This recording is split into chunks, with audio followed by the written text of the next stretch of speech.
Hello students, आज हम class 9th का दशमलव प्रसार समझेंगे कि दशमलव प्रसार कैसे होते हैं। स्थिति पहली है, शेष जब शून्य हो जाता।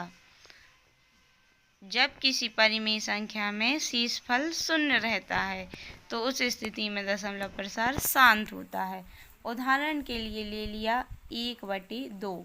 1/2 मतलब अपन 2 से 1 में भाग देंगे तो इधर आ जाएगा, 1 में तो जाएगा नहीं तो 0, फिर लगाएंगे दशमलव, ये हो गए 10, तो 2 से पहाड़ा पढ़ो, 2 पंचे 10, मतलब ये शांत हो गया कि अब इसके बाद कोई शेषफल नहीं आ रहा है, आगे कुछ नहीं बचा।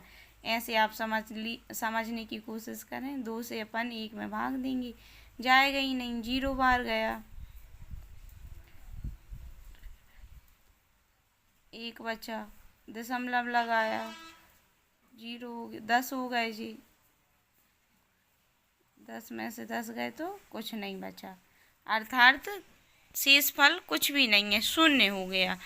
तो इस स्थिति में दशमलव प्रसार शांत होगा।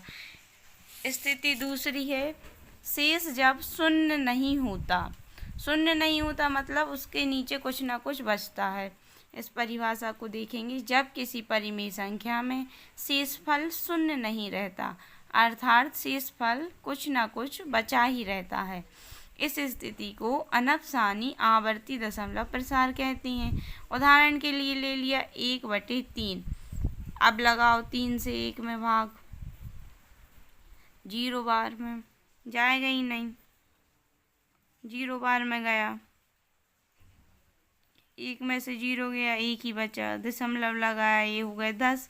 3 का पहाड़ा पढ़ो कि 10 से ज़्यादा ना हो, 3 तर का 9, 9 आ गया, 1 बचा, दशमलव लगा है तो 0 ऑटोमेटिक बढ़ती चली जाएगी, तो फिर 9 आ गया, मतलब कुछ ना कुछ बचा ही है इधर नीचे।